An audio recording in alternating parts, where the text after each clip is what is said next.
Hey everybody, this is Sergio with the RideShare Guy. Welcome to another episode of Behind the Wheel. Today I'm joined by Danelle from Los Angeles. It's rare that I interview female rideshare drivers and their perspective from as far as doing rideshare is quite different than males are. With all that said, Danelle, welcome. Introduce yourself Thank and you. tell us on how many different apps you are and how long you've been doing this. Hey, everybody. I'm Danelle from Los Angeles. I've been on Uber, Lyft, and Grubhub for the last year and a half. I did start with Grubhub and Uber Eats originally, and Lyft offered a really good bonus sign on, and I couldn't resist. And from that moment forward, I realized rideshare was more consistent. So What did you do before starting into the gig economy? Obviously, you had jobs before, and give us a little bit of a color on why you chose to quit what you were doing and move into the gig world. so I was a banker for 12 years. I've been in retail sales, car sales. I've done a lot of different jobs over the course of my working career. And unfortunately, I lost my job back in July of 2020, not due to COVID, but bad management. But I was able to go on disability, had a few surgeries. And when I needed to return to work, I did find a job, but it was really far from home. And I was going to do Uber Eats as a second form of, income. And the first couple of days, I ended up making more than I would working at the hourly job, and kind of thought about why would I want to do the grind of 9 to 5 when I can pretty much grind whatever hours I want. And ended up making more money than I did when I was working and had a lot more flexibility. So I kind of stuck with it and I like it. Great. I mean, that's pretty much the main reason a lot of people quit their W-2s. As we know, W-2s do not have the job security as what it meant like 20 years ago, right? It's not like you started a company and then, get a gold watch after 30 years and quit, right? That world has changed quite a bit as well. And a lot of people are doing it for the reasons you are, flexibility and freedom. To me, that's a little bit of we should talk about that actually, because flexibility and freedom is really not these days what it cut out to be, as far as I'm concerned, because you have to work when and where there is demand. Right. And what do you say about that, or what do you think about that issue? I agree. I also believe though have to you kind of have to work the systems to your benefit. Like you said, where the rideshare, where the demand is. Sometimes I get up really early just so I can start off with Lyft, with their bonuses, even if it's in areas that I don't really like to be in. But when you can make an extra $18 to $21 just for, going online, to me, that is either a free ride or, I kind of do the math to see how much it's going to be extra. And a lot of times when I start about 5:30 in the morning, I will be done by noon, because there's a lot of people that go to work and that benefits me.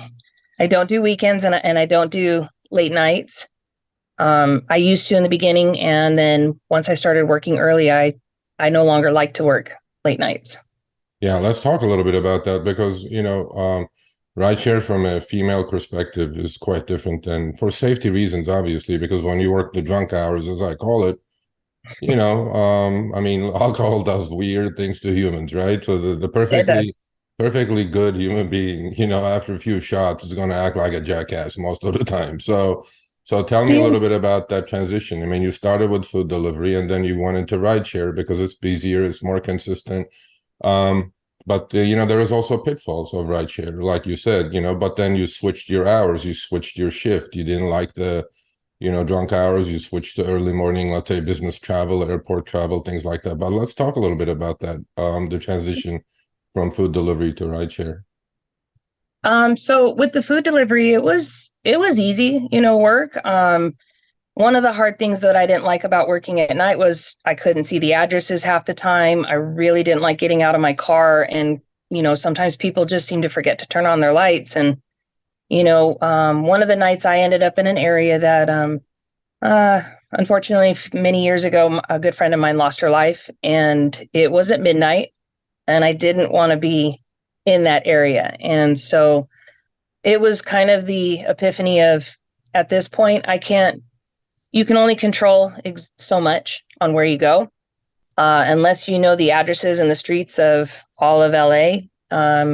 Sometimes you pick a ride and then you realize where you're at, and I don't believe in saying, "Oh, it's unsafe, I'm going to leave." I need to finish the job that I'm doing. So Yeah, once, let's talk a little bit about that further. Do you believe that the rideshare companies are providing you or any driver with enough safety tools in the app? Or, have you, taken it to your own hands and you have your own safety measures set up? And if so, what are they? so I honestly don't feel the app has appropriate safety measures. I feel like there's one too many steps when you need like help. It's not like our phones aren't visible to the passengers. So, you're in a position where if you were to ask for help, if they're paying attention, which most of them will be right in your ear, they're going to see that you're trying to request for help. So, how does that help you? And there could be some fixes with that. Safety measures, I try to be aware of my passengers. I try to communicate. Working in retail for many years with a lot of theft, you have learned that customer service goes a long way.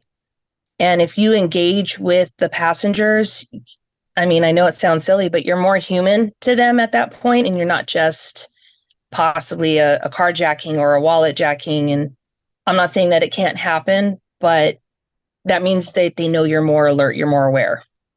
Yeah, I agree. Do you have a dash cam or you Not don't? yet. Not yet. Yeah, you definitely should get one, even even if you're driving a part-time basis. But as far as you're in Los Angeles, so am I. So I don't know if you received this in your app or not. Over the past couple of days, I received a notification that now you are able to record, not video, but audio record with a push of a button, the trips in case something is going on, sideways in your car. Did you get that notification? And do you think you're going to use that tool that Uber is providing now? Well, I hope I never have to use that tool. But, I got the notification. I haven't played with the app, to see how to get to it, which is Yeah. kind of my bad. Um, I will have to look at that. I haven't been on Uber for a while. I actually only drove Uber the last 3 weeks because my car was vandalized and the catalytic converter was stolen. So I had no choice but to rent. And I found Uber to be super slow. All of a sudden, I'm working my 9, 10, 12 hours just to make the same money that I normally make in 6 or 7 with Lyft. Yeah. Well, I mean, that's why we recommend having a lot of tools in your toolbox, right? Yeah, And as I always say on Show Me the Money, it's you're an independent contract. Well, let's say you're a so-called independent contractor, right. but time is for sale to the highest bidder. It could be 20 minutes to Uber, 20 minutes to Lyft, 20 minutes to DoorDash or Grubhub or whatever it is. Mm-hmm. But I think the more tools you have in your toolbox, I think the better your earnings are going to be. Um, let's talk a little bit about you've been on the platforms for about a year and a half, you said, right? Yeah. So before you have a memory of what it was before upfront fares and after upfront fares, right? So Yes. give me what you see as far as the difference is concerned, pre-upfront fares and post-upfront fares. Um, I honestly do believe we're being cheated on the upfront fares. In looking back, Lyft had the whole rate card. They're telling us that we're going to get X amount of miles, cents per mile. And my first long distance trip, I went from Orange County out to TJ. Oh, And yeah. And when I took the rate card apart and I started looking at it, I was like, hold on here. You guys paid me $93 for 113 miles. The rate card would show me at $109, for the mileage, plus time, and they didn't do it. So I messaged them and said, hey, what's going on here? Because we don't have time for that math. We don't have Yeah. time to sit there and go, hey, I got 10 seconds to accept this ride. Yeah. And they told me, well, it's upfront. You accepted it. That's just how it's going to be. Yeah. Well, And I thought, wow, uh, I we're know. in contract. Yeah, I know. I mean, pre upfront and post upfront, I haven't spoken to one driver who says I love upfront fares, especially when it comes to trips over 10, 15 miles. It's Yeah. definitely a haircut. Do you notice that as well? Not, I mean, that one was a long one, 130 miles. That's definitely a haircut of 20 to 30% easily. Yeah. And what do you think? Like, okay, so I'm going to interview David Risher live at the end of September on Show Me the Money, right? Uh-huh.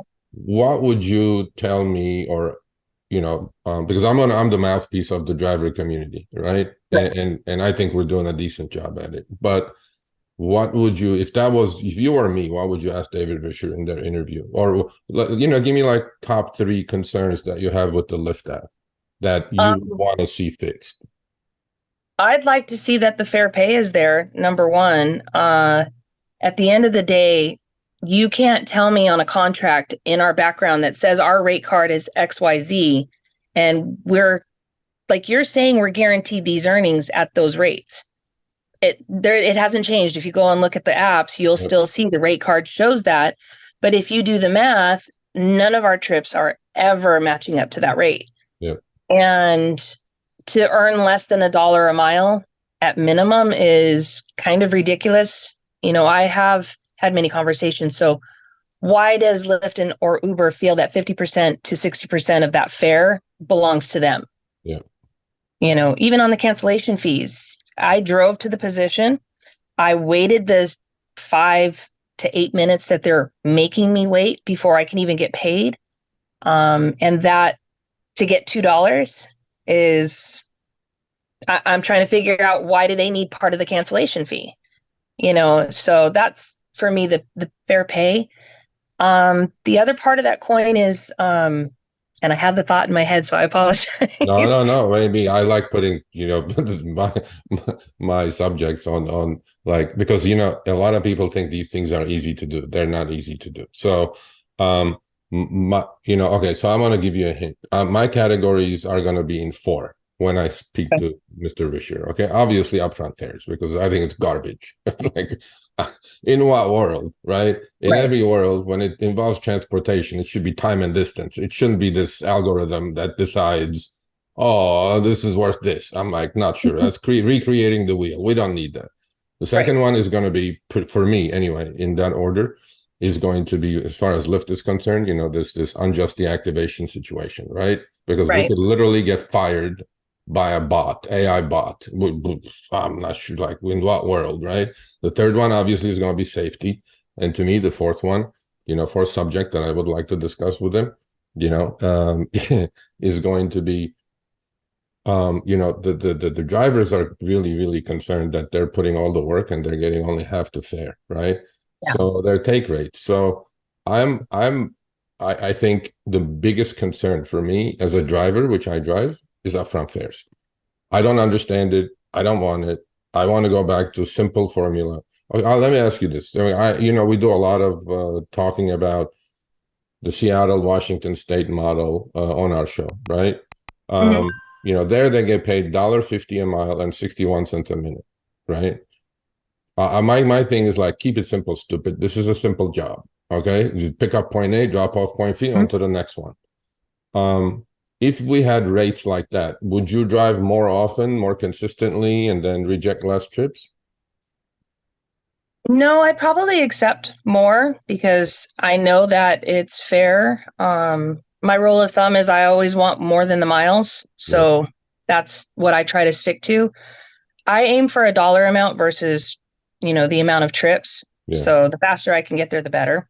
Yeah. So I think that would be a good thing to focus on, and health benefits. And actually, one other thing that I would probably like for them to pay attention to is the insurance. Yeah. When I've calculated how much insurance I'm paying for Uber and Lyft when I'm on their apps respectively, I'm looking at a $2,500 deductible. I'm paying 600 plus a month. If I go with my insurance and tell them I'm a driver, I have better coverage, lower deductible, and I'm paying $200 less per month.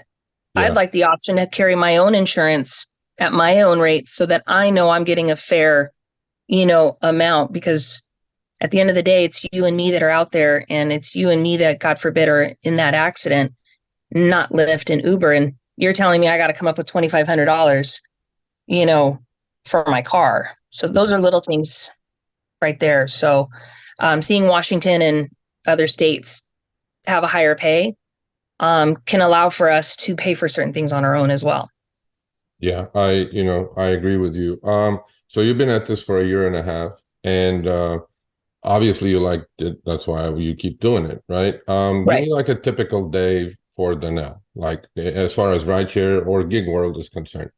What are your Um, hours? How many hours you try to put in there? Do you have a weekly dollar goal that you work towards, which a lot of drivers do, or a daily dollar goal, right? Tell me a little bit about that. so for myself, I have a daily goal. I usually like to make between 200 to 250 a day. Of course, like I like to get there faster. Yeah, Um, so I do accept some of the longer rides just because more money right up front. The typical day for me, I do try to start early. Doesn't always work.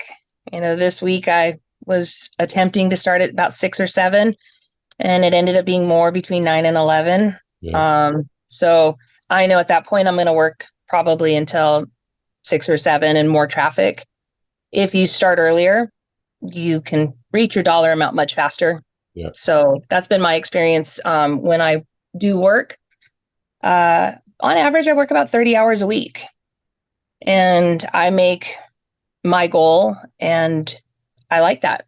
That's something that I feel like I make more now than I did when I was working hourly.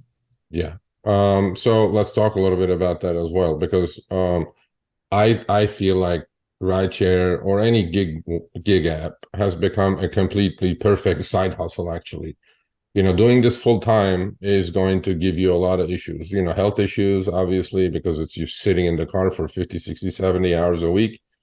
And, so safety issues obviously add up the more trips you do. And, you're wearing out your car. I mean, you're driving miles and miles and miles and miles, thousands of miles sometimes, right? Do you Yeah. pay attention to your costs as far as, like we try to inform and educate our crowd, as far as know your cost per mile? Do you pay attention to that at all, or are you creating some savings or rainy day funds for yourself with the money you're making? Well, I'd be lying if I said I saved money. I didn't do it when I worked hourly, so it doesn't really happen here. Yeah, However, I do calculate into my costs. I look at about $1,000 a month for my car. yeah, Um, to me, I know I've seen people complain that they hate those costs and that they think that it still makes it not worth driving. However, if I were working my 9 to 5 job somewhere else, I'd have to drive to work. I'd still have that same car payment. So my costs aren't the same. The only difference is I'm putting a whole lot more miles yeah, each day.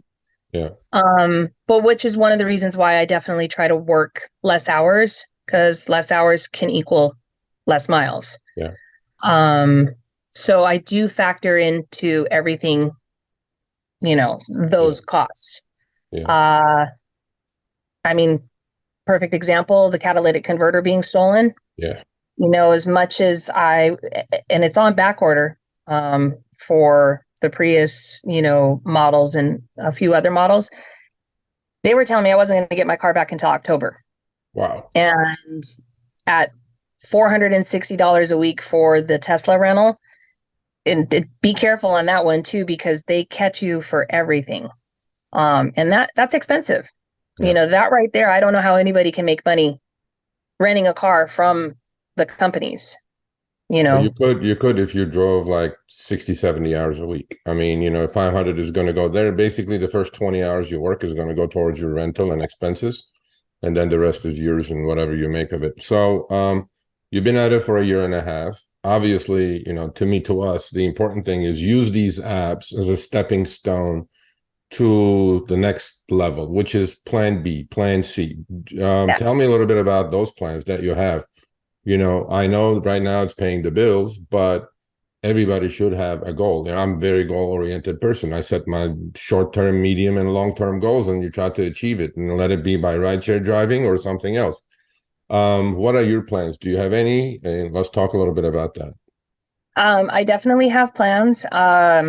When I lost the hourly job, I was in it. I loved what I did. And when I started doing this, it made me realize I really don't want to work for someone else ever again, Yeah. which is one of the key factors of why I have kept doing it instead of going back to the bank world, which I'm very familiar with. So the next step for me is I really do want to own my own business. And I have wanted to own my own business for a long time, but I'm sure you're aware sometimes you get sucked into Yep. the world and you don't have support. And I was single for a long time, so I didn't have that backup financial. Yeah. And so seeing this, now I know my next step is to start my own business that I have been wanting to for the last 15 years. Yeah, that's awesome. I mean, that's what we want to hear, right? Because rideshare you can do for so long, or food delivery you can do for so long because you have no control. I mean, they're controlling what you're getting paid. But Yeah. it is the same thing on a W-2 as well. You really don't have any control. You have a boss that says, okay, you're going to make $20 an hour. I'm like, okay, well, so, but in your case, right, working towards a plan B, you will have control because you are the owner of the business, right? So, Yeah.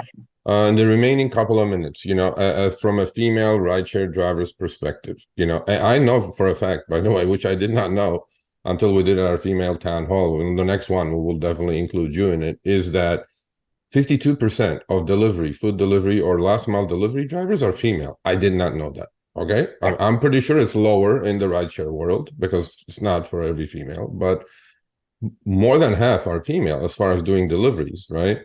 And give me that perspective, or give those female gig workers the best advice you can, as having been done this for over the last year and a half or two. Well, growing up in LA, one of the things you always have to learn is be aware of your surroundings. When you accept these, rides, when you accept the deliveries, just be very aware. And if you don't feel safe, you can leave. There's nothing wrong with leaving at that point. Yes, it'll be a disappointed person, but and just don't give in to the needy passengers or the passengers who are trying to hit on you or flirt with you, because that happens, I think, a lot more than with the men. Yeah. But then again, I'm not a guy, so I can't Yeah. say for sure. Yeah. But just be aware, and learn your areas. Kind of pay attention to where you go, so the addresses become easier. So you can say, "Look, I don't want this," and turn your app off until you get to a safe place. Yeah. So safety is one, and then give me one more minute about general advice as far as this gig world, and what should pretty much every driver do towards, a plan B or a plan C. And I think your perspective is really valuable to our audience for the fact that, when I do interview a lot of people, it doesn't seem like they have goals set up, and you seem like you do. And give us a little bit more advice about that to our viewers. So one of the things that you kind of touched on about being in the car for 50, 60 hours, I've done the hard physical labor standing and now sitting. Remember to get out of the car and stretch is very, very important. To be honest, you have to look for a plan B, whether it's working and going back to school so that you can better yourself, whether you're from the United States or not. I think it's more important for you to find that plan B because, as you and I both know, self-driving cars are somewhere in the near future. And the way these apps are working, it's going to become harder. And so you can't let this be your be all. And if it goes away, you don't have anything. So I think you really should plan for that. Yeah. Find your passion. Spoken like a true veteran, although only a year and a half, which in our world, year and a half is a newbie. But Yeah. that's why I wanted to talk to you. Thank you so much for doing this. Much appreciated. Thank you for having me. Whatever you do, much success. Obviously, we'll keep in touch and do follow-ups with you. And Mhm. definitely get a dash cam if you can, and be safe. Okay, Okay? I will. Thank you.